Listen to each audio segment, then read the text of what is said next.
Alléluia. Alléluia. Bon, est-ce qu'il y a la joie dans la maison? Dis Amen bien, on va commencer. Amen. Alors, je vous prie avec tous les respects que je vous dois de nous tenir encore une fois de plus debout pour aborder les Écritures. Jésus. Ce matin, je sais et j'ai la ferme certitude que Dieu sera en train de faire du bien à une personne. Amen. Amen. Alors, on va Amen. prendre les Saintes Écritures dans Hébreux chapitre 10, du 36e au 39e verset. Et on va encore prendre 2 Rois chapitre 7, du 1er au 16e verset. Hébreux 10, combien? Hébreux 10, 36 au 39e verset. Hébreux 10, 36 à 39, je lis au nom de Jésus-Christ. Amen. Car vous avez besoin de persévérance, afin qu'après avoir accompli la volonté de Dieu, Yes. vous obteniez ce qui vous est promis. Yes. Encore un peu de temps. Celui qui doit venir viendra, et il ne tardera pas, et mon juste vivra par la foi. Amen. Mais s'il se retire, mon âme ne prend pas plaisir en lui. Verset 39. Nous ne sommes pas de ceux qui se retirent pour se perdre, Yes. mais de ceux qui ont la foi pour sauver leur âme. Parole du Seigneur. Amen. Amen. On va prendre 2 Rois chapitre 7, du 1er au 16e verset. 2 Rois 7, à partir du premier verset Au 16e verset. jusqu'au 16e verset, je lis au nom de Jésus. Amen. Élisée dit, écoutez la parole de l'Éternel, ainsi parle l'Éternel. Demain à 7 heures, on aura une mesure de fleurs de farine pour un cycle et 2 mesures d'orge pour un cycle à la porte de Samarie. L'officier sur la main duquel s'appuyait le roi répondit à l'homme de Dieu, quand l'Éternel ferait des fenêtres au ciel, pareille chose arrivera-t-elle? Et Élisée dit, tu le verras de tes yeux, mais tu n'en mangeras point. Il y avait à l'entrée de la porte 4 lépreux qui se dirent l'un à l'autre, quoi? Resterons-nous jusqu'à ce que nous mourions? Si nous songeons à entrer dans la ville, la famine est dans la ville, et nous y mourrons. Et si nous restons ici, nous mourrons également. Allons nous jeter dans les camps des Syriens. S'ils nous laissent vivre, nous vivrons. S'ils nous font mourir, nous mourrons. Ils partirent donc au crépuscule pour se rendre au camp des Syriens. Et lorsqu'ils furent arrivés à l'entrée du camp des Syriens, voici, il n'y avait personne. Le Seigneur avait fait entendre dans le camp des Syriens un bruit de chars et un bruit de chevaux, le bruit d'une grande armée, et ils s'étaient dit l'un à l'autre, voici le roi d'Israël a pris à sa solde contre nous le roi des Estiens et le roi des Égyptiens pour venir nous attaquer. Et ils se levèrent et prirent la fuite au crépuscule, abandonnant leurs tentes, leurs chevaux et leurs ânes. Le camp tel qu'il était, et ils s'enfuirent pour sauver leur vie.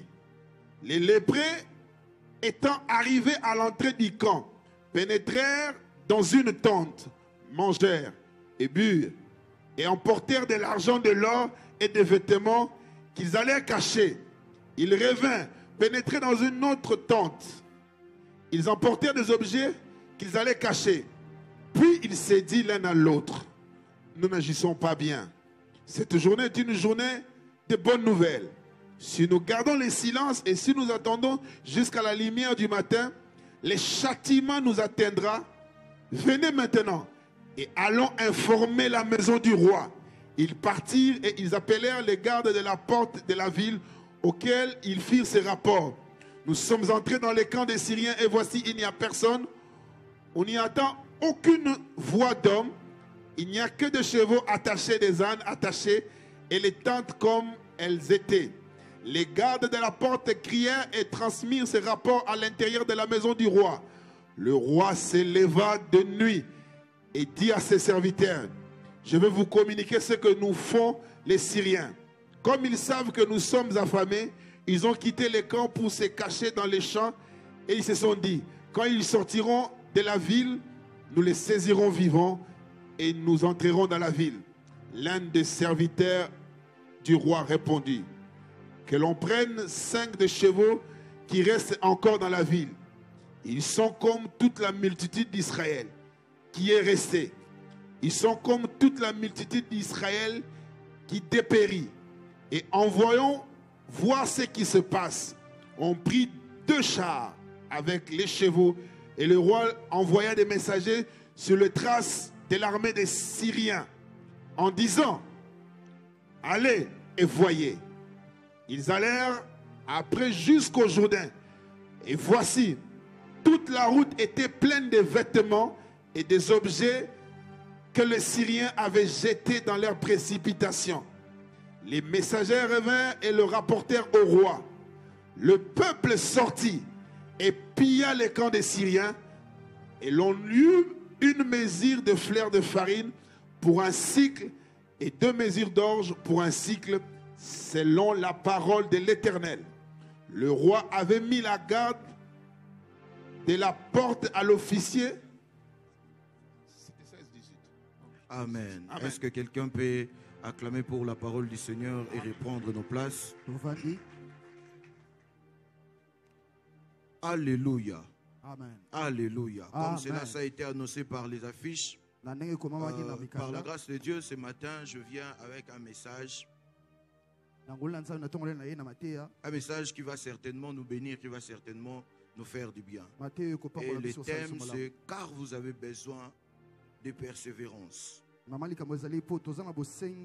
Regarde ton voisin de gauche et de droite, dis-lui « Car vous avez besoin de persévérance ». Car vous avez besoin de persévérance. Change de voisin, dis-lui « Car vous avez besoin de persévérance ». Car vous avez besoin de persévérance. Change encore de voisin, ne te fatigue pas. Dis-lui « Car vous avez besoin de persévérance ». Car vous avez besoin de persévérance. Alléluia. Amen. Alléluia. Amen. Alors, d'entrée de jeu, je j'aimerais déjà attirer votre attention sur une chose. Dans la marche chrétienne, dans la vie sur terre, vous allez vous rendre compte que ça nous arrive très souvent de nous retrouver devant des situations, de nous retrouver dans des saisons, de nous retrouver dans des problèmes, de nous retrouver devant des histoires où vous réalisez que vous avez la foi. Vous réalisez que vous priez Dieu. Vous réalisez que vous avez des disciplines. Vous réalisez que ce que les autres font, vous ne le faites pas, non pas parce que vous avez perdu une personne ou d'une autre, mais parce que vous craignez Dieu. Vous réalisez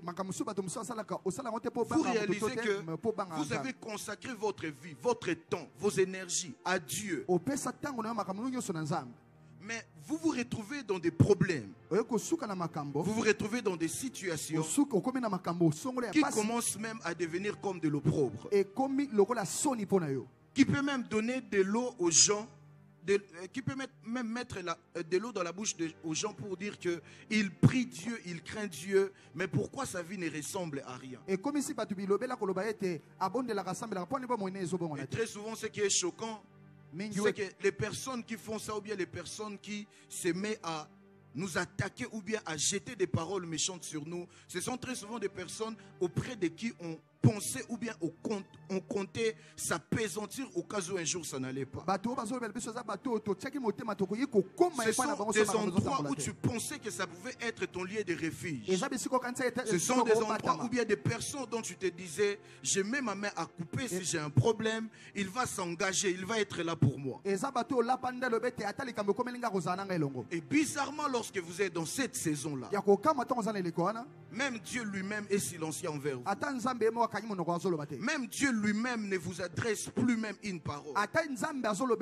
Même Dieu lui-même, alors qu'il te parlait des fois peut-être par des songes, par des visions, par des prophéties personnelles, ou bien même lors d'un message comme ça, tu reçois ta part. Mais tu réalises que dans cette saison-là, c'est comme si tu étais en train de te battre avec toi-même. C'est comme si tu étais étais en train de vouloir toucher quelque part, t'appuyer quelque part, mais il n'y a pas d'appui. Et très souvent, on se dit, je dois être patient. Parce que Dieu va certainement agir. Je dois m'imposer la patience. Parce que le Dieu que nous prions, il est le Dieu qui agit. Il fait chaque chose bon à son temps. Donc je n'ai pas besoin de lui mettre la pression. Je n'ai pas besoin de renoncer à ma foi parce que je suis dans les problèmes. Je n'ai pas besoin de murmurer parce que je suis dans les problèmes. Tout ce dont je peux faire, c'est d'être patient. Est-ce que vous vous êtes déjà retrouvé dans des situations et des fois, tu patientes. Tu patientes. Tu patientes. Mais tu es en train de réaliser comme si à force de patienter, c'est comme si Dieu aussi de son côté il patientait. Tu es en train de te rendre compte qu'à force d'attendre, c'est comme si tu étais en train d'arrêter la machine. Parce qu'en réalité, quand tu es face à des saisons pareilles, la chose qu'il faut faire, ce n'est pas la patience. La chose qu'il faut faire, ce n'est pas le forcing. Mais ce dont vous devez faire, ce dont vous devez mettre en premier comme vertu, c'est la persévérance. Quelqu'un est certainement en train de se dire, mais la patience et la persévérance, c'est presque pareil. Parce qu'il est très vrai que ça nous arrive des fois d'être patient, mais alors qu'on soit, on est en train de se dire qu'on persévère. Parce que la persévérance n'est pas la patience. La patience n'est pas non plus la persévérance. Prête-moi attention s'il te plaît. Réalisez avec moi cette petite différence. La patience peut être comprise comme la capacité à accepter ou tolérer un retard ou un problème. Si tu écris, écris-le. La patience peut être comprise comme la capacité à accepter ou tolérer un retard ou un problème. Mais remarquez la différence, c'est que la persévérance fait référence au fait de continuer malgré les difficultés et les manques de succès. Je ne sais pas si tu comprends. Alors que la patience, ça te donne un grand cœur de tolérer tes problèmes, de te dire que je vis dans ces problèmes, mais puisque ça ne me tue pas, je suis croyant et je crois que ma foi est ferme. Ce n'est pas faux, c'est vrai. Mais seulement quand tu mets en place la patience, là où tu devais mettre en place la persévérance, en réalité tu es en train de perdre en temps, mais tu es aussi en train de te combattre toi-même. Amen. Dis-moi amen bien. Amen. Parce que à Gédéon, Dieu lui a dit, va avec la force que tu as. Dieu lui est apparu pour lui confier une mission. Et vous devez être d'accord avec moi que le moment où Dieu lui était apparu, c'était un temps où on peut qualifier comme un temps de patience. Vous allez même écouter Gédéon en train de s'exclamer pour dire, où est le Dieu de nos pères? Où est le Dieu qui a fait des exploits dont nos pères nous ont racontés? En d'autres termes, ils étaient face aux problèmes. Mais ne sachant pas comment s'en sortir, ils se sont rappelés qu'il y avait Dieu qui avait fait des choses avec leur père, avec les patriarches. Et ils se sont dit, la solution serait de patienter jusqu'à ce que Dieu va descendre et va répondre à notre problème. Mais remarquez la conversation de Dieu et Gédéon. Vous allez être d'accord avec moi que par la conversation et même la façon dont c'en est fini, l'ange de l'Éternel essayait de faire comprendre à Gédéon que tu as la capacité de faire quand même quelque chose. Mais tu t'es privé de le faire parce que vous étiez en train de patienter. Amen. Amen. En d'autres termes, Je suis en train de te faire remarquer que très souvent lorsque nous sommes face à des saisons pareilles, on se dit je m'attends à Dieu. C'est bien. Mais il ne faut pas seulement accepter, il ne faut pas seulement patienter. Mais il faut aussi persévérer. Parce que la couronne n'est pas destinée à ceux qui patientent. Amen. La couronne est destinée à ceux qui persévèrent. Non,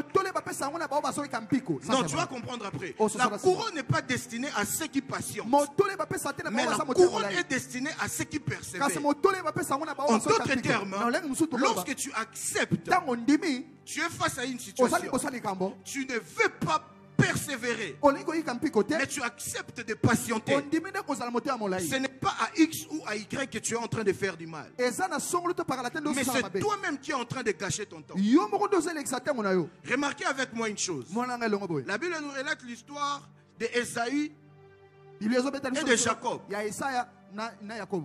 Et lorsque vous analysez la vie de ces deux personnes, vous allez être d'accord avec moi, c'est l'image de la patience et de la persévérance. D'entrée de jeu, vous allez voir quelqu'un qui a été béni. Il avait tout reçu comme bénédiction, promesse, tout ce qui peut y être. Il était même le préféré de Dieu. Mais cette personne a sacrifié 20 ans de sa vie pour avoir des femmes. Ça c'est vrai.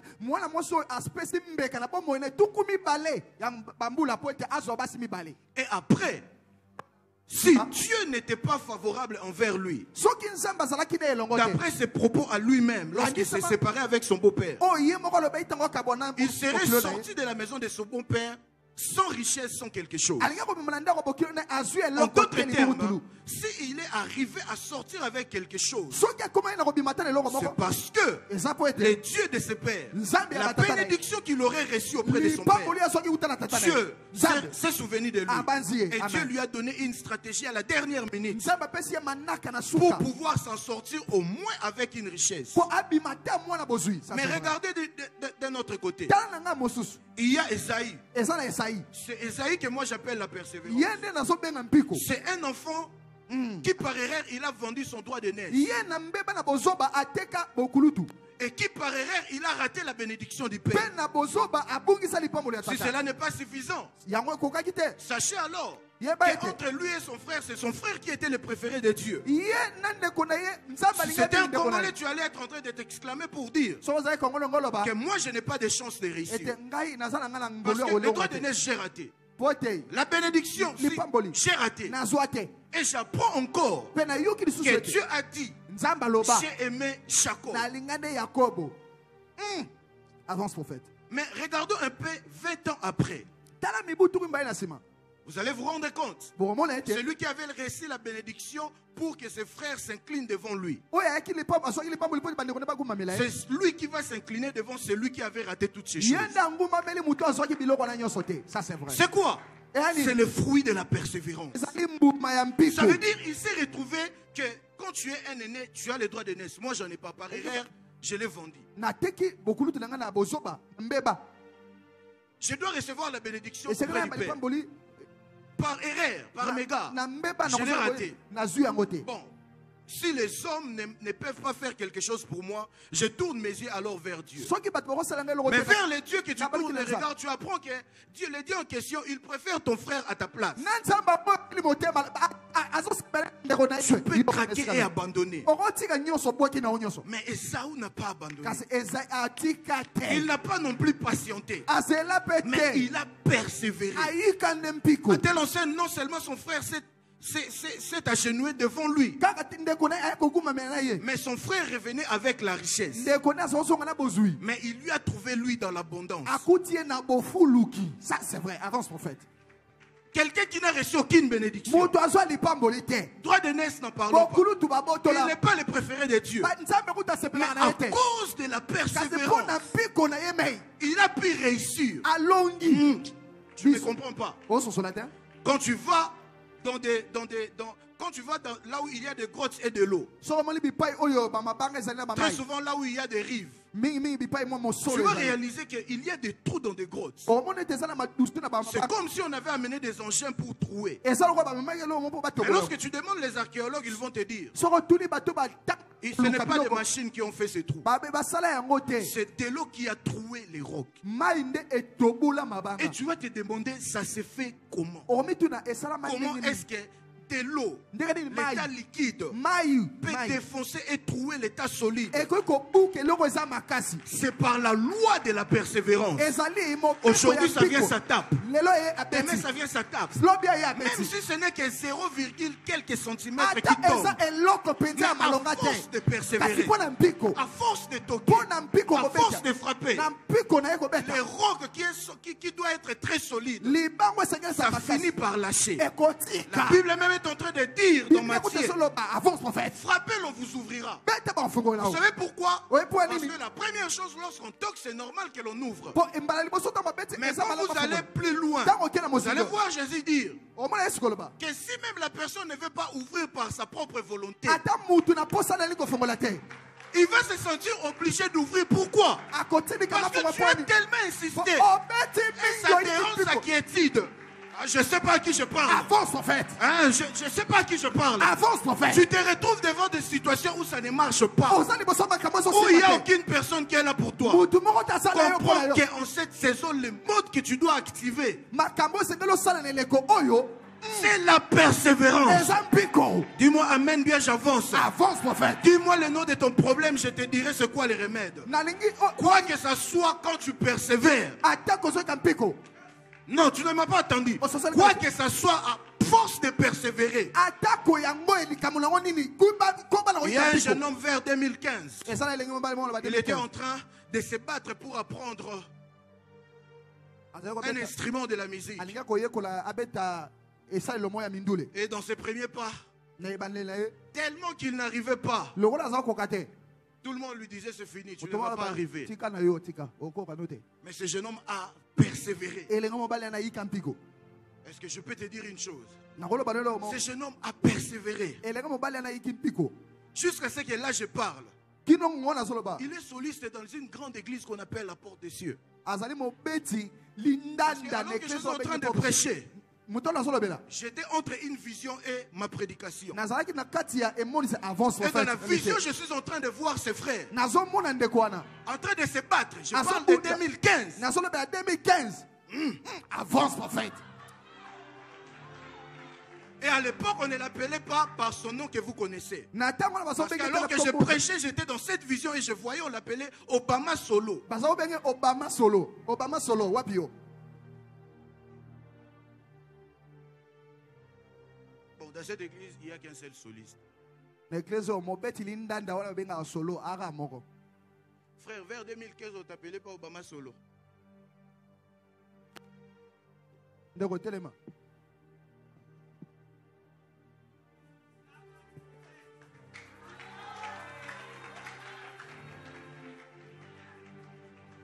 Ah,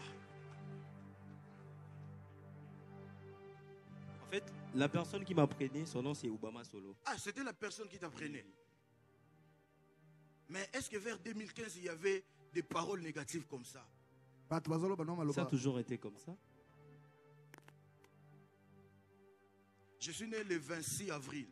nabotama le 26 avril Attends. zela Si tu ajoutes 2 jours à ma date de naissance, c'est ta date de naissance. to Le bakisi 28 avril. C'est ça?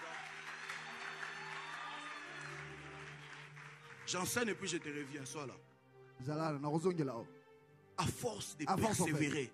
nakoyika mpiko Dans les écoles des prophètes, on parle de beaucoup de choses. na etela basakoli balobelaka Mais mobele tous les prophètes qui prophétisent grave na basakoli basakola makasi dans la francophonie ou bien dans le monde entier, na ils bato seront d'accord avec moi bakozalanga elongo que l'exercice qui surpasse tous les exercices dans le travail du prophétisme, mosala ya makasi na mosala ya c'est la kosakola persévérance. eza boyika mpiko C'est de se tenir devant Pasteur Daniel, tu lui dis, tu es né les 3, il te dit, je ne suis pas né les 3. obina ye nabotama le toile Mais nabotama demain, le toile tu te lèves, tu Lobo prends encore le televisi. risque Ozwi d'aller so chez une autre personne. okese pa moto mosusu Dis-moi, amène bien. Il y a un frère ici récemment, non, je lui disais, il ne connaissait pas. ndeko mwa mosusu azalaki nazoloba naza À abiyebi te l'époque, quand j'ai commencé aujourd'hui, je n'allais pas essayer de prophétiser parce que ça fait mal. Mais aujourd'hui, après, lelo na je nsima suis fils du prophète Joël Francis Tatokanga. na mwana ya mosako jeu francis tato Alléluia. amen Alléluia. amen Est-ce que quelqu'un est avec moi dans l'enseignement? avance prophète Il est possible que je t'enseigne la persévérance comme si je l'enseignais à un agneau. Genre te dire, mon frère, c'est très compliqué. Oh Jésus, mais persévère. Mais je ne crois pas que nous sommes dans la bergerie ici. Nous sommes dans l'armée. On enseigne ça comme on enseigne aux soldats. Les balles peuvent te trouer, mais aussi longtemps ça ne touche pas les os. Tu peux arrêter l'hémorragie et continuer. Il suffit que tu vis que de te laisser mourir. Dis-moi même bien. Amen. Alléluia. Amen. Et remarquez, généralement la patience ne suggère pas d'agir contre les forces opposées. Alors que la persévérance suggère d'agir contre les forces opposées. La Bible dit même, la nature ne vous enseigne-t-elle pas? S'il y a un oiseau qui nous enseigne ces choses, c'est l'aigle. À un niveau, l'aigle essaie de voler. Mais à un niveau, l'aigle ne vole pas. Tout ce qu'il fait, et il se laisse emporter par l'air. Mais ce que tu dois savoir, l'air dont il s'en sert pour se laisser emporter, ça ne va pas à la même direction que lui. En d'autres termes, il s'oppose à l'air pour aller dans les hauteurs. Et tu dois savoir, étant un enfant de Dieu, toi qui on témoigne de toi que tu es dans ce monde, mais tu n'es pas de ce monde. Quelque part, on te signale déjà qu'elle est dans ce monde-là parce que tu n'es pas de ce monde. Tu feras très souvent face aux problèmes qui ne te mettront pas à l'aise. Voilà même la raison pour laquelle il est écrit. Les malheurs atteints. Mais est-ce qu'il est écrit les malheurs atteints des fois? Les malheurs doivent atteindre souvent les justes. Parce que tu as la capacité, tu as été conçu pour activer des fois la mode de la persévérance. Parce que ce mode de persévérance te donne d'utiliser ce qui est contre toi pour devenir pour toi. Il y a une dimension de la persévérance où tu ne peux que forcer, frapper, essayer d'avancer. Mais la dimension des aigles, c'est la dimension où quoi, peu importe la façon dont ça va arriver, toi tu vas te servir de ce mal pour que ça devienne ton bien. Non, tu ne me comprends pas. Voilà la raison pour laquelle, lorsque tu te retrouves dans une saison pareille, où même ton Dieu, celui qui est habitué à te parler, un peuple sans frein, un peuple sans révélation, c'est un peuple sans frein.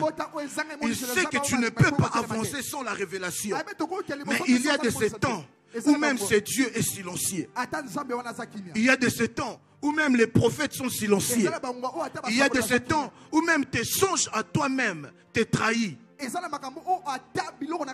en ce moment-là, comme Dada a l'habitude de le dire, c'est un peu comme quand les professeurs enseignent chaque jour. Mais il y a de ces temps où il ne parlera pas.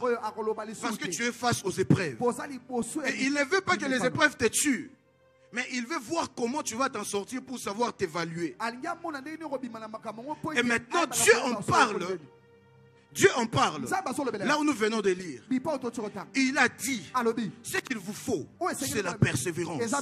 Parce que, au moins que tu ne sois pas mon juste, mais si tu es mon juste, tu te retrouveras carrément à une période et à une saison où tu ne vivras pas de la prophétie, où tu ne vivras pas de la parole, où tu ne vivras pas des orientations prophétiques, mais où tu seras censé de vivre que par la foi. Et tu ne peux pas parler de la foi sans pour autant parler de l'expression vitale de la foi. La persévérance, c'est l'expression vitale de la foi. Est-ce que je peux avancer? Avance, en fait. La persévérance, c'est ce qui fait que hier tu avais échoué. Aujourd'hui tu te lèves le matin. Tu t'habilles très bien. Tu t'arranges très bien. Quelqu'un t'a dit qu'aujourd'hui tu vas réussir. Non. Quelqu'un t'a promis quelque chose aujourd'hui. Non. Quelqu'un t'a dit que fais ça parce que non. Mais tu t'apaisantis sur ta foi. Et cette foi que l'on ne voit pas comme ça. Cette foi qui est quelque chose entre toi et ton Dieu. L'expression vitale, c'est quand tu agis avec persévérance. J'ai entendu le prophète Jonathan dire, il a démissionné avant d'avoir les autres offres. À la manière des hommes, c'est insensé. Mais ça, c'est la démonstration de la foi. Ça, c'est la démonstration de la persévérance. Tu ne peux pas avoir accès dans des grandes choses avec Dieu si au préalable tu n'as pas été pesé, tu n'as pas été tamisé et tu n'as pas été prouvé ou bien tu n'as pas été approuvé que tu peux avancer. Et dans toutes ces étapes que j'ai citées, c'est la persévérance qui prouve que tu peux aller loin. Il est écrit d'ailleurs qu'à force de persévérer, c'est là que vous allez faire ce que le Seigneur attend de vous. Et après, vous allez obtenir ce qui vous a été promis. En d'autres termes, on ne persévère pas pour avoir ce qui nous a été promis. On persévère pour qu'à force de persévérer, on arrive à découvrir ce que le Seigneur attend de nous. Lorsqu'on fait ce que le Seigneur attend de nous, c'est là que les promesses s'accomplissent d'elles-mêmes. On vient de le lire. Il n'est pas écrit, vous avez besoin de persévérance pour avoir ce qui vous a été promis. Vérifiez. Il a été écrit, vous avez besoin de persévérance pour accomplir ce que le Seigneur attend de vous. Et après cette étape, c'est là que vous allez voir ce qui vous a été promis arriver vers vous. Parce que la persévérance, au-delà des définitions que j'ai données ici, la persévérance c'est aussi une école. C'est dans cette école que tous nous sommes passés. Telema Olia Soso. Lève-toi et tu pourras. Tu te lèves un jour, tu essaies de faire un pas, tu tombes. Mais la seconde qui va suivre, quelle que soit la douleur que tu avais sentie quand tu étais tombé, tu vas encore te lever et essayer d'une autre manière. Quel que soit les dents ou bien la dent que tu as perdue, cela ne va pas t'empêcher à continuer jusqu'à ce que tu... Et aujourd'hui, après des dizaines d'années, tu peux te tenir sur tes pieds et courir. Mais on oublie rapidement le processus. Tous, on a tombé plus d'une fois. Mais on n'a jamais laissé. On n'a jamais abandonné. En d'autres termes, il y a de ces enfants qui n'arrivent pas à marcher tôt. Demandez aux mamans, ils vont vous dire. Non pas parce que des enfants n'ont pas voulu, mais parce que les parents ne les ont pas aidés. Parce qu'il y a aussi deux types de parents. Les parents patients et les parents persévérants. Les parents persévérants, scientifiquement c'est approuvé. C'est lui qui impose la chose ou bien la course dans la vie de son enfant. Il y a des enfants qui parlent rapidement. La science ne peut pas expliquer ça aujourd'hui. Il y a des enfants qui parlent tôt. Mais il y a des enfants qui parlent aussi tard. Les enfants qui parlent tôt, très souvent, ce sont des enfants à qui les parents ont commencé à leur adresser la parole tôt. Ils n'ont pas dit on va attendre que l'âge dont l'enfant doit parler arrive. On ne va pas patienter. On va persévérer. Papa, il ne dit pas ça. Papa, il ne dit pas ça. Papa, quand il veut dire papa, il est arrivé quand même. Et les autres vont s'arrêter là. Papa et maman, c'est suffisant. Mais il y a de ces mères, quand tu réussis cette étape, ils te donnent accès directement à l'étape suivante. Dis-moi amen bien. Et c'est comme ça que Dieu est un Dieu patient pour les autres choses. Mais pour ta marche chrétienne, Dieu est un Dieu persévérant. Dieu est le Père persévérant. Voilà la raison pour laquelle ta vie ne ressemble pas à ce que toi tu veux.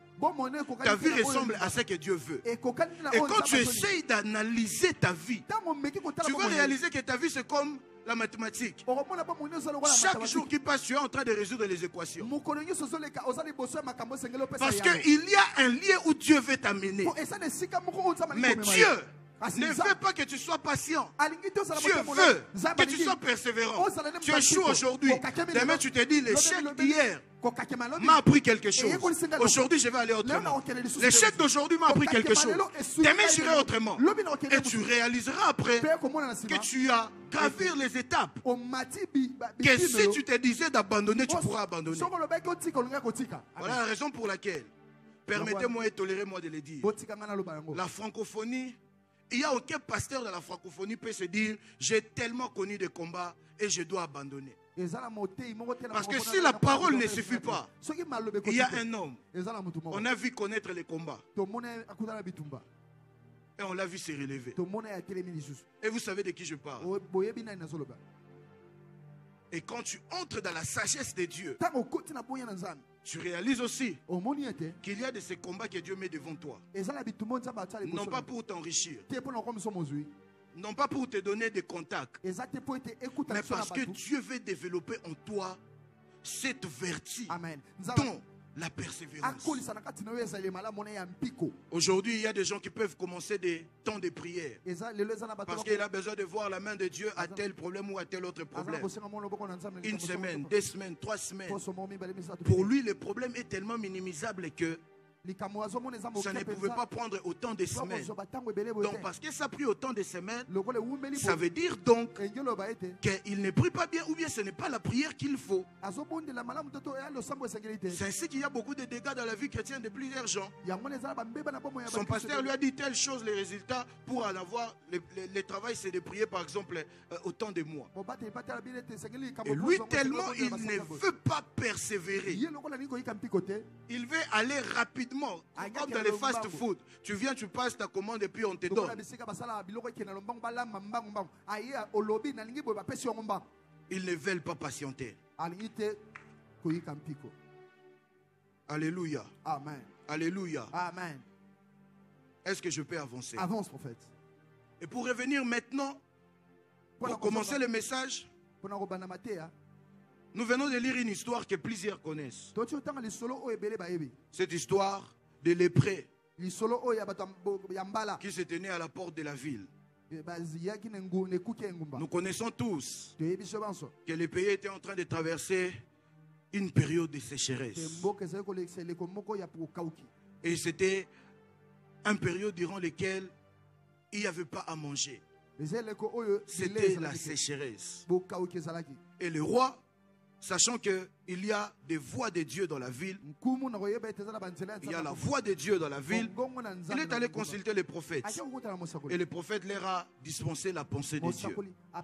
Mais alors que la pensée de Dieu était dispensée, il y a un garde du roi qui avait méprisé la pensée de Dieu, qui aurait dit au prophète, même si Dieu ouvrait les éclises des cieux, pareille chose n'arrivera pas.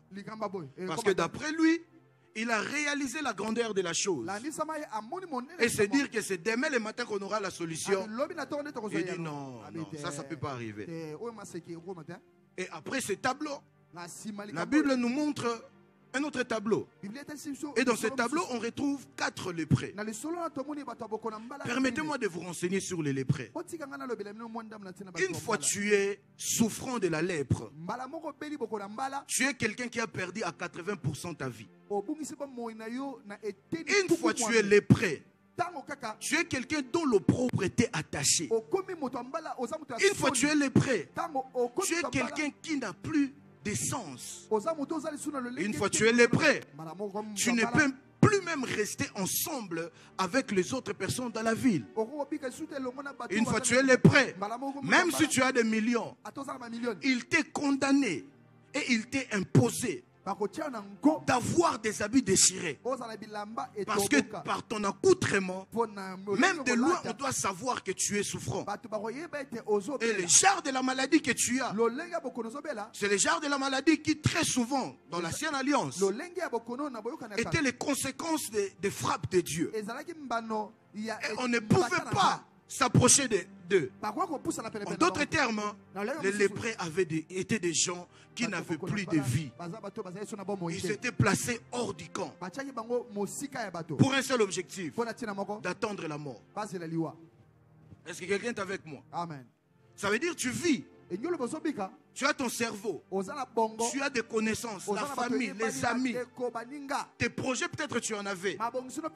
Mais à cause d'une maladie, tu te retrouves comme ça sans vie. Et ce qui est grave, lorsque vous alliez auprès des souverains sacrificateurs, ce n'était pas pour recevoir la solution, mais c'était pour vérifier si vous étiez vraiment lépreux. Ou bien c'était une autre maladie. Et si vous vous retrouvez dans la liste de ceux qui sont vraiment lépreux, il y avait qu'une seule solution: d'aller hors du camp et d'attendre la mort. N'est-ce pas? Ça ressemble exactement à l'illustration que j'ai donnée au départ. C'est un peu comparable à des situations qui nous arrivent dans la vie. Pour une autre personne, c'est peut-être le problème de sa famille. Pour une autre personne, c'est la stérilité. Pour une autre personne, c'est la pauvreté. Pour une autre personne, c'est peut-être un problème lié à la famille, mais ce problème a gâché ta vie. Ce problème a fait en sorte que ta vie, qui avait plein d'avenir, plein d'espoir, devienne comme quelque chose dont même toi-même tu ne peux plus te prononcer sur ta propre vie. Tu es là lorsqu'il faut parler de ta vie. Ça dépend que de Dieu. Lorsqu'il faut parler de ta vie, ça dépend que de Dieu. Parce que même auprès de qui tu pouvais avoir la solution, ils ne peuvent rien faire pour toi. Et lorsqu'on parlait de la nation, on comptait tout le monde, mais sauf les lépreux. Parce que c'était des personnes dont on attend même leur mort. Parce qu'à cause de leur présence, ça expose les autres aussi au danger.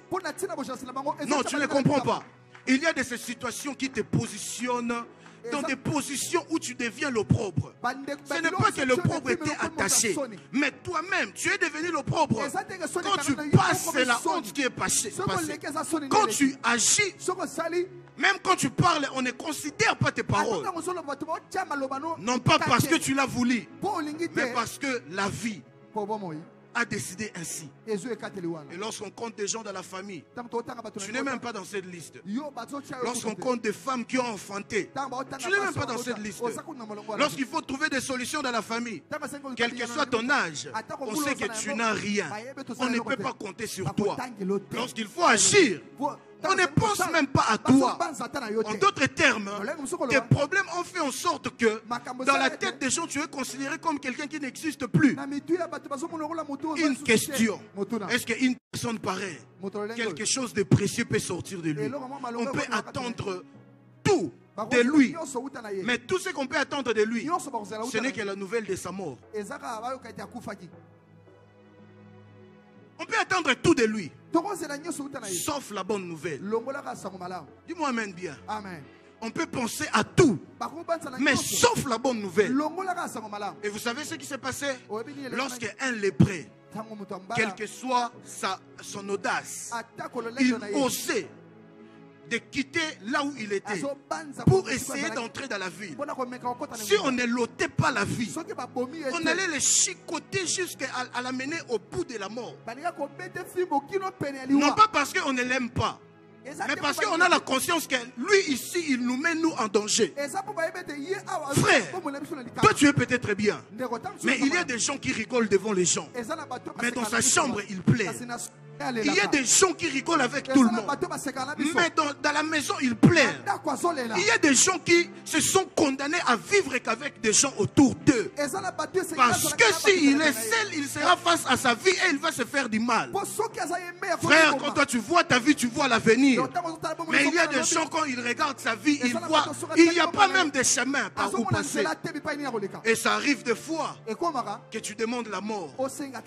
Quand tu attends parler de ça comme ça, tu peux dire ce que tu veux, mais il y a des gens qui comprennent ce que je suis en train de dire. Il est là, il analyse sa vie. Il voit ses plans A, il voit ses plans B, il voit ses plans C, il voit ses plans D. Il n'y a pas d'espoir. Et même les dieux qu'il a toujours prié, même les hommes de Dieu qui ont toujours été là pour lui, ils sont silencieux comme s'ils ne remarquent pas son existence. Il va de montagne en montagne, il n'y a pas de solution. Regardez, il y a des temps où tu n'as même pas besoin de l'argent ou quoi que ce soit. Tu as juste besoin d'un homme de Dieu qui prêchait, par exemple, il t'indexe, toi, Amen. frère, Dieu te connaît. Et ozala bosenga mbongo, tozala bosenga mutalo banota. Parce que tu es tellement dans les problèmes que tu as même besoin juste de ça. Ozala bosenga kata yango. Et il y a des saisons, même ça, il n'y a pas. Ezala bileko. Il y a des saisons même, Dieu fait de sorte que Pasteur Daniel, qui avait l'habitude de te voir et de te saluer, mais dans cette saison-là, il a des problèmes à lui. Et lorsque vous vous croisez, il ne te salue même pas. Et tu as l'impression que tout le monde s'éloigne de toi. Batu nyonso bakia mosika na yo. Et on doit se dire la vérité en face. Bela bela solo, hein, Ce n'est pas Dieu qui est là. Parce que quand il ne parle pas, il n'agit pas, ta foi va commencer à te dire, ton Dieu à qui tu as crié, il est où?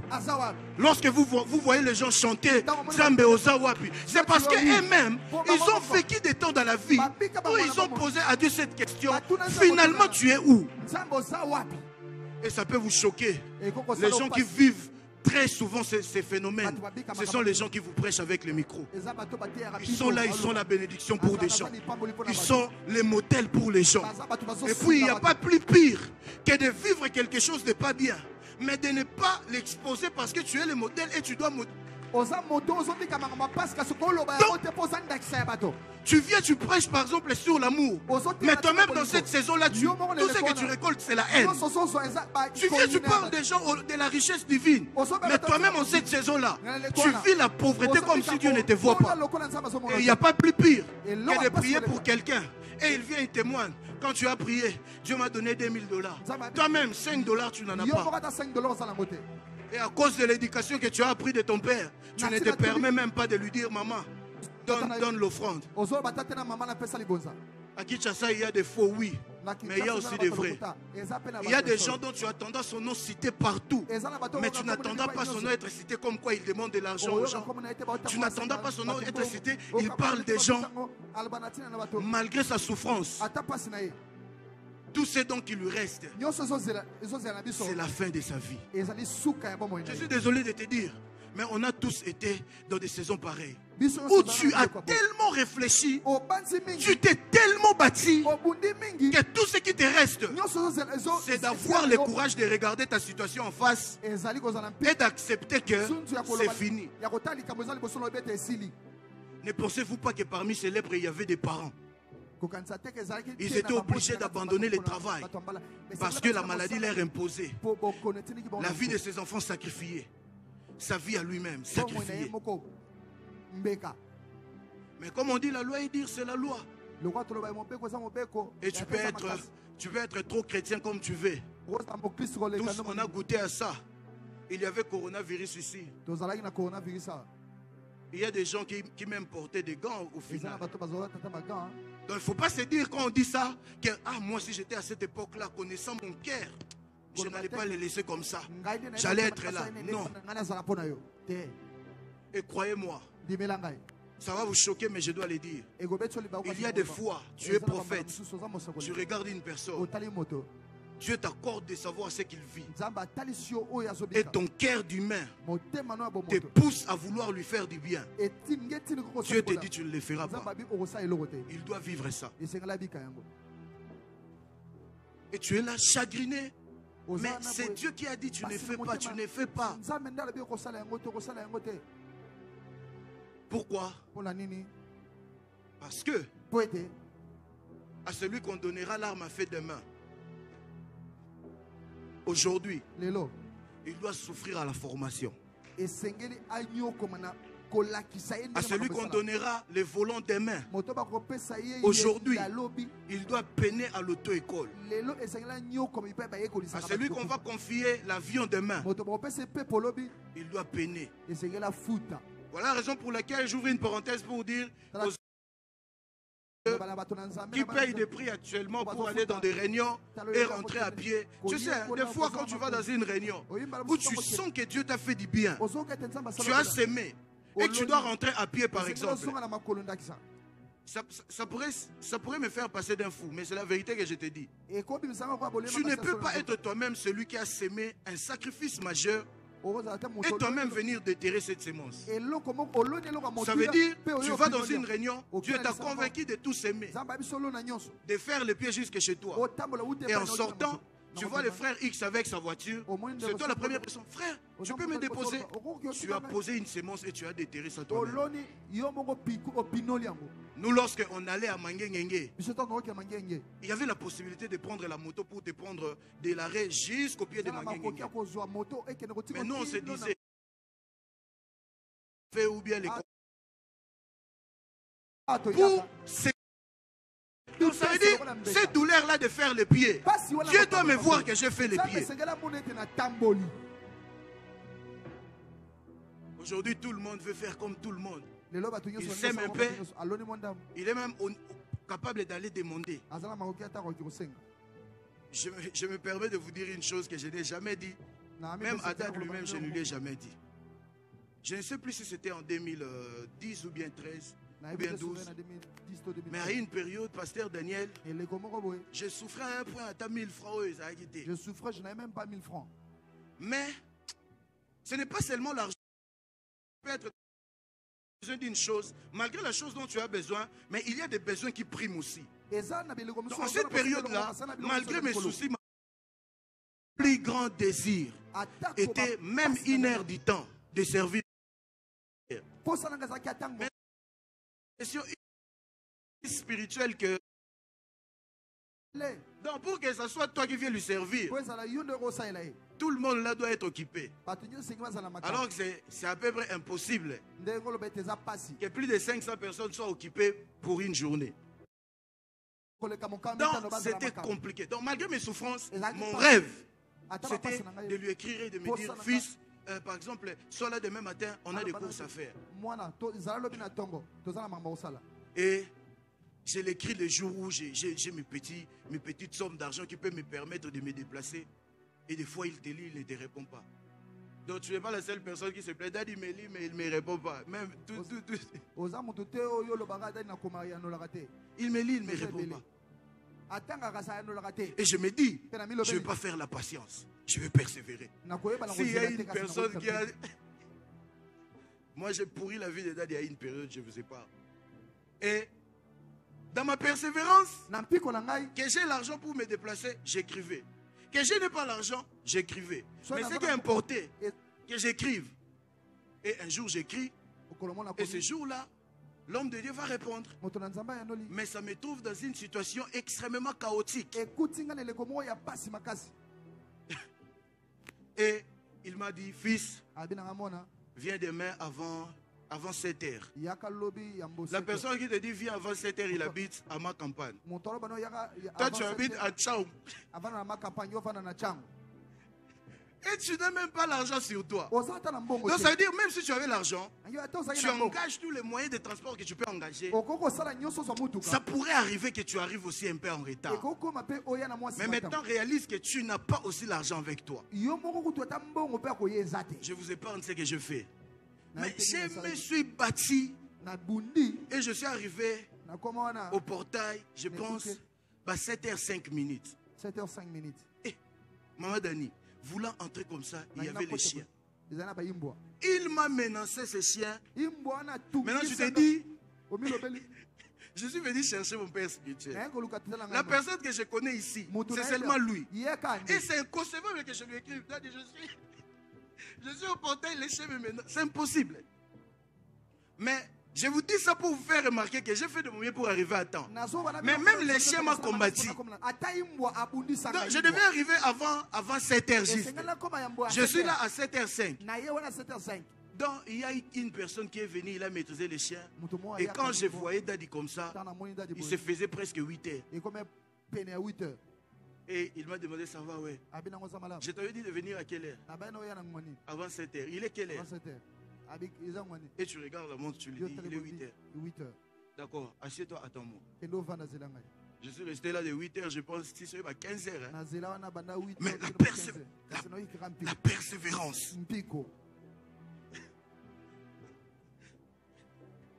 Alléluia. Amen. Et nous, on appelle ça GFT Ministry. Donc, vous voyez ici, mais nous avons notre ministère avec lui. Oui, il peut te dire, nous allons au gare centrale. Vous entrez dans la voiture. Et après, il te dit, non, je sens que je dois faire les pieds.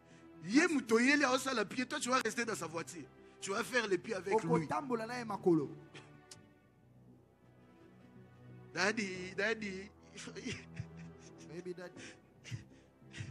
En tout cas, frère, il faut persévérer. Quand ça va donner, accepte ça, persévère. Tango okoma ndima yango yikampi.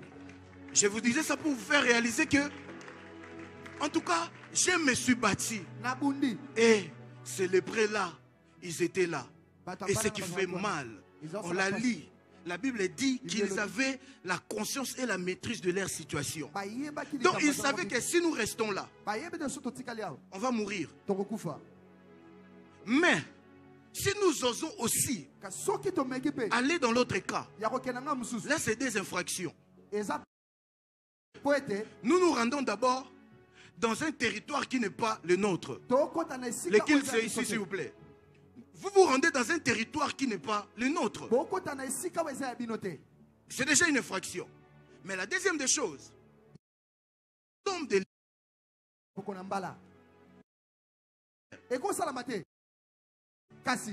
ils se sont dit, à la place d'être patient, à la place de patienter ici, attendant la mort venir, on choisit d'être des persévérants. Non, je ne sais pas si tu es avec moi. Ils pouvaient rester là, accepter leur situation, accepter leur réalité. Mais ils se sont décidés de ne pas rester là et accepter leur situation. Mais par contre, de se battre, d'affronter leur situation. Et ils se sont dit comme de bons soldats, vaut mieux mourir au champ de tir qu'on me retrouve mort parce que je m'étais enfoui. Pour un soldat, une mort honorifique, c'est quand il meurt au champ de tir. Et ils se sont dit, on a faim. Donc,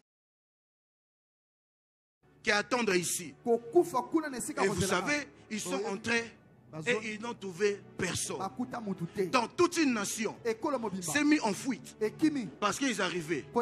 Mais vous savez la vérité derrière ça, c'est que quand ils se sont décidés d'aller, les dieux qui avaient donné la prophétie, quand ils se sont décidés d'aller, Dieu s'est servi de leur capacité de vouloir affronter la réalité. Pour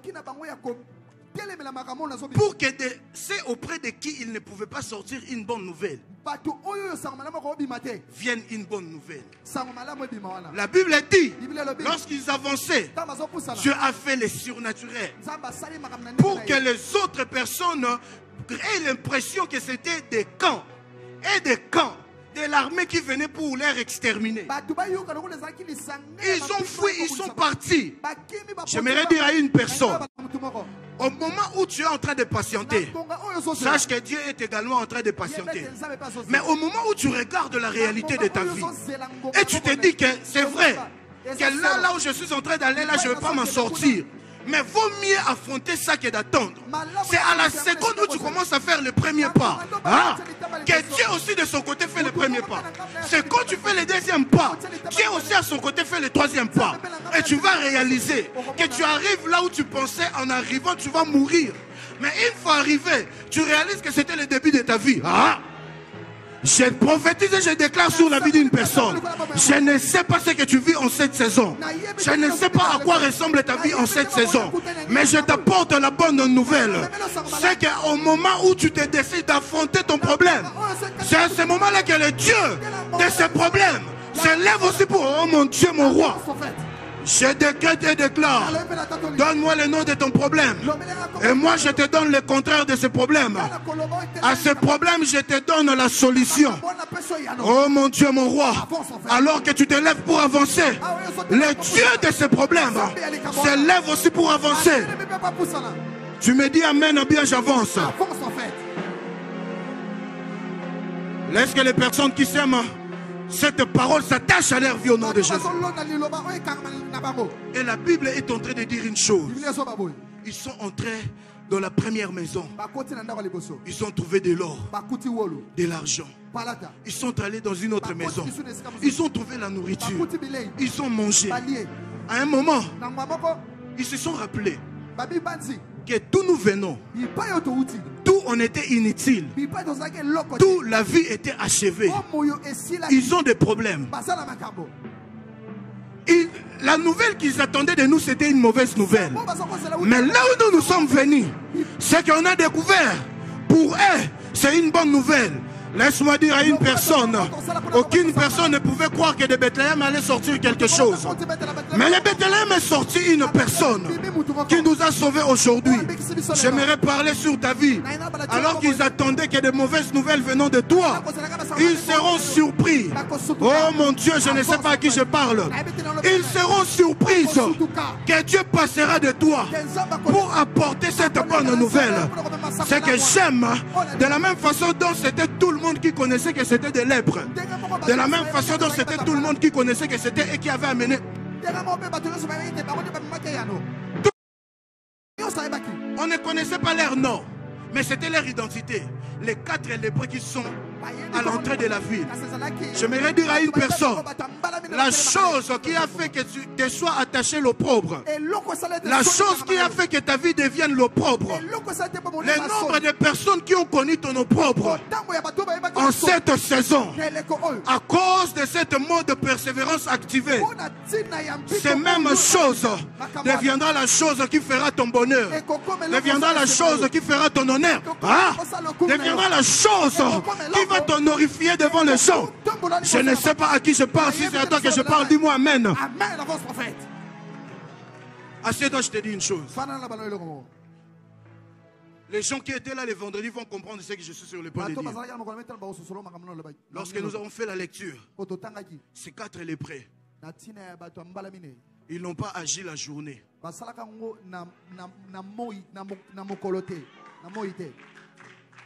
Ils ont agi la nuit. Au moment où des personnes qui étaient en bonne santé comme eux dormaient. Et étant malades, mais ayant la révélation, et ayant les modes, persévérance activée, ils sont pris aller là où les gens ne pouvaient même pas s'imaginer qu'ils pouvaient aller. Et la Bible dit, c'était précisément au milieu de la nuit qu'ils se sont dit, nous on a raconté ça, on doit apporter aussi la bonne nouvelle. Et lorsqu'ils ont apporté la bonne nouvelle, le roi a pris ça comme il voulait prendre. Il voulait philosopher. Il voulait analyser, il voulait philosopher. Et ils ont insisté.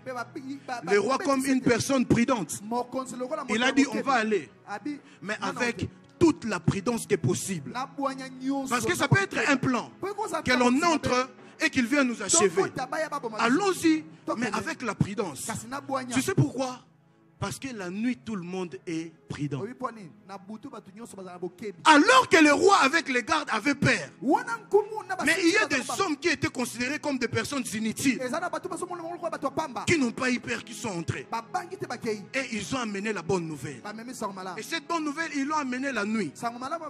Alors que prophétiquement parlant, l'église actuellement n'est pas pendant le temps des jours. Actuellement, l'église se retrouve pendant le temps de la nuit. Et ce dont l'église a besoin, ce n'est pas forcément seulement les miracles, mais c'est la bonne nouvelle. Mais vous allez vous rendre compte que l'acte qu'ils ont posé, des personnes inutiles, ils ont posé l'acte qui est resté écrit dans la Bible. Mais non pas seulement ça.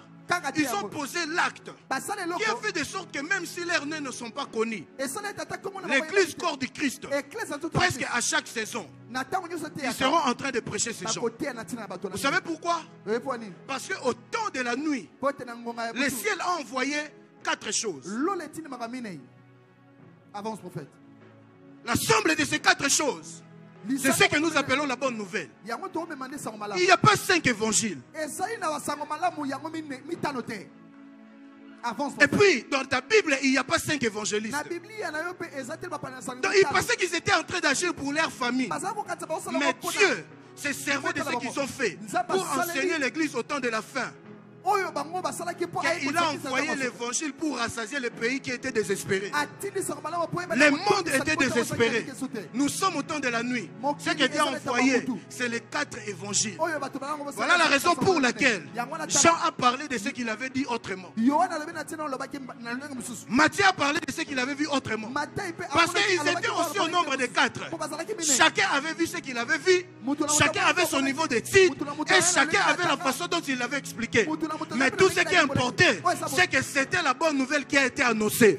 Je viens prophétiser sur toi ce matin que ce qui va arriver, tu ne vas peut-être pas maîtriser. Mais à cause de ta persévérance, tu vas amener la bonne nouvelle. Là où ils attendaient une mauvaise nouvelle, que le Dieu de notre Père, le prophète Joël Francis Tatou, que le Dieu de cette maison t'accorde de sortir une bonne nouvelle. Et ce que j'aime, cette bonne nouvelle ne viendra pas d'une autre personne. Ça viendra de toi. Ça ne viendra pas d'un lait à minimiser.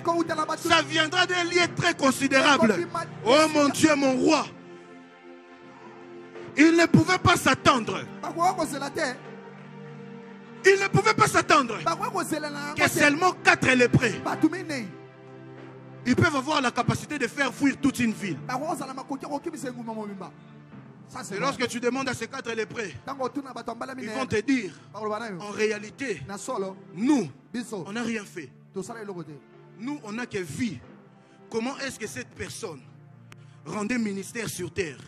Et on a rapporté ses actes. Et ça fait de nous les évangélistes. Tu peux tout dire, mais tu connais Matthieu. Dis-moi amen bien. Et aujourd'hui, si tu ne connaissais pas cette histoire, tu sais qu'il y a 4 lépreux dont les dieux si hauts s'en est servi pour amener la bonne nouvelle dans la nation. Si tu dois retenir quelque chose dans tout ce que je t'ai dit, c'est qu'à cause de la persévérance, n'aie pas peur d'affronter ta réalité. À cause de la persévérance, n'aie pas peur d'affronter ta réalité. Tu peux être là comme un boxeur, tu as reçu plusieurs coups. Mais si tu regardes le temps, tu vois qu'il y a encore le temps. Le round n'est pas encore fini. Oh! À moins qu'il t'ait déjà mis un KO. Mais s'il n'était pas mis un KO, continue à se battre. Et tu vas apprendre que le célèbre Mohamed Ali vainquait très souvent ce combat à partir des 5e, 6e round.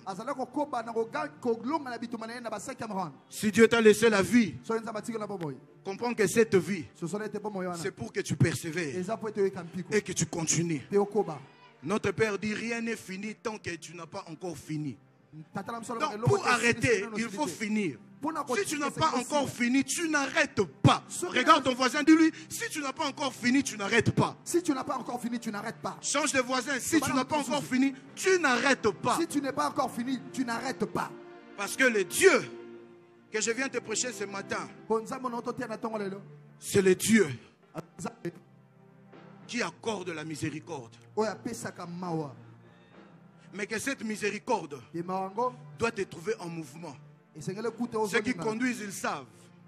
Quelle que soit ta volonté de toucher au volant, si la voiture n'est pas en mouvement, la voiture ne va pas prendre la direction que tu donnes. Dieu étant ton Seigneur et Sauveur, étant sur toi, il a besoin de te donner une direction. Mais tu dois être en mouvement. Voilà la raison pour laquelle il a dit à Gédéon, je suis là, j'ai besoin d'agir.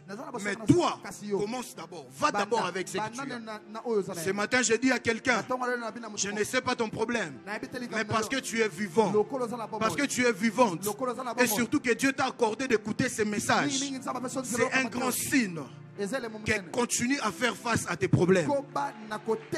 Tu ne seras peut-être pas à l'église, mais tu vas témoigner. Tu n'as pas compris. Je suis en fait en train de te condamner à témoigner. Quelle que soit l'ampleur, la lyre, la grandeur, tu vas réussir. Non pas parce que tu es condamné à réussir.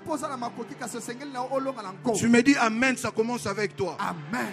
Est-ce que quelqu'un peut acclamer pour la parole de Dieu? Si c'est pour Dieu, faisons-le très bien.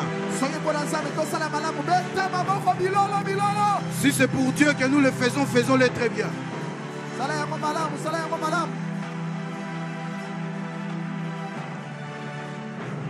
Alors j'aimerais que l'on prie pendant 5 minutes. On va réagir à la parole. On va dire à Dieu. Et déjà, je n'ai pas besoin de te donner des paroles parce que tu maîtrises ta vie plus que moi. Tu connais ta situation plus que n'importe qui ici présent. Tu maîtrises des problèmes plus que quiconque en ces lieux. Et il y a des moments comme ça dans la vie. Il y a des atmosphères pareilles dans la vie qu'il ne faut pas rater. Il faut s'aimer des prières dans des atmosphères pareilles. Tu vas parler à Dieu. Tu vas dire à Dieu: j'ai reçu le message que tu m'as envoyé. Accorde-moi la force pour avancer. Accorde-moi le pouvoir pour avancer. Accorde-moi le courage pour avancer. Ce n'est pas facile, c'est compliqué certes. Psychologiquement affaibli, physiquement affaibli, mais accorde-moi d'avancer. Je ne sais pas pourquoi tu attends le go, mais moi à ta place je serai en train de prier.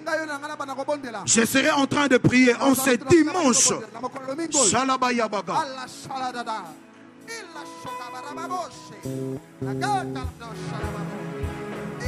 Je ne t'attends pas prier, sois en train de prier. Dans des saisons pareilles, c'est la persévérance dont tu as besoin. Que bateau sabraki tebe. Regemento baki sumbraki tabaya.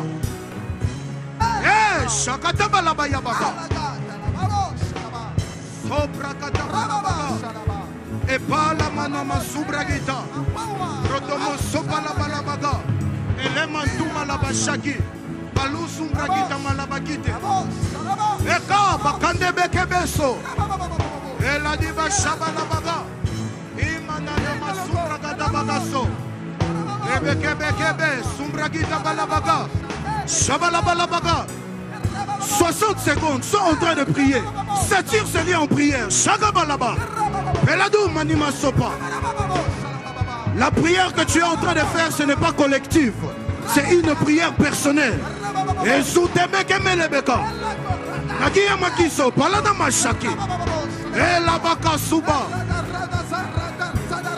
Magebrado me sumbragi tebelebeka. Meka balabaka sura bikaba. Shadebeka. Mesuta. Palana mayakubra kitebe.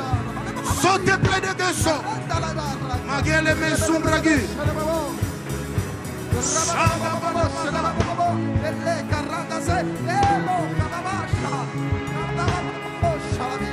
Au nom de j'aimerais maintenant que tu célèbres Dieu pour la victoire qu'il t'a accordée. Si c'est comme ça que tu célèbres Dieu pour la victoire, je suis choqué. Est-ce que tu peux bien acclamer pour le Seigneur? Je vois des gens sauter en ce lieu. Est-ce que tu peux sauter pour le Seigneur? Est-ce que tu peux ajouter à ça les cris de joie? Je décrète sur une personne.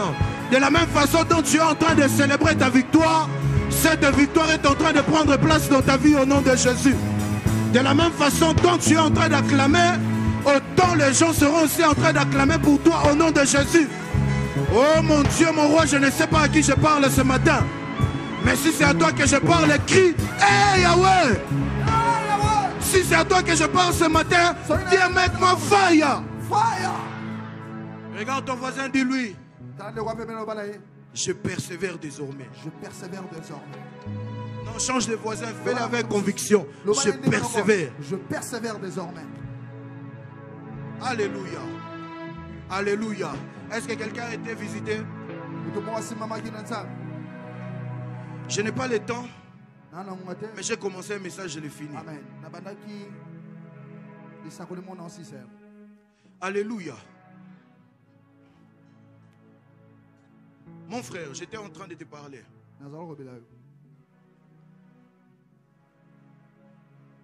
Dieu me dit de te dire que tu entres dans une saison durant laquelle la persévérance va te permettre d'aller là où les gens ne pouvaient pas attendre que tu ailles. Parce que je suis en train de voir les portes s'ouvrir devant toi. Et je vois Dieu. Je ne sais pas si je dois dire ça comme ça, mais je vois Dieu remplacer une tête importante qui prenait comme le poids de plusieurs. Dieu, je vois Dieu remplacer cette personne par toi. Mais au travers des lèvres de Dieu. Mais aussi, parce qu'il y a une femme qui, jusqu'aujourd'hui, prie pour vous. Et cette femme, je ne sais pas si tu vas savoir, cette femme, lors de votre naissance, elle a beaucoup prié et elle a beaucoup pleuré à Dieu parce que ce n'était pas facile. C'était une naissance très compliquée. Et lorsque je parle de cette femme, je suis en train de voir une maman qui n'est pas élancée. Elle est un peu courte de taille, mais un peu forte de taille. Et la maman doit s'appeler Mampouya. C'est ma mère. Gabi Mampouya. Avance, prophète. Cette dame a beaucoup prié pour vous. Et Dieu m'a dit qu'elle ne va pas arrêter ses larmes. Mais Dieu va changer la raison de ses larmes. Amen. Dieu t'a donné un signe, mais que tu n'as pas trop bien compris. Dieu a permis en sorte que ta sœur puisse se marier à une personne qui est genre ingénieur. Ouais. Et quand tu dis ouais, la personne, son nom commence avec son prénom commence avec la lettre M. Ça finit. Attends. Ça finit avec la lettre D. Et on appelle la personne Marlord. Parfait. La personne, c'est genre un ingénieur de son technicien. Et ta sœur doit s'appeler Grâce. C'est vrai? C'est vrai.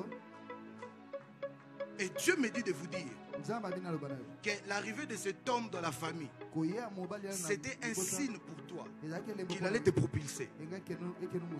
Et là, alors que je parle, ça ne se sent pas comme si c'est lui la voix. Mais quelque temps, tu témoigneras que le Dieu de cette maison parle. Il va être une des voix, une des grandes voix que Dieu va utiliser pour te propulser dans la musique. Amen.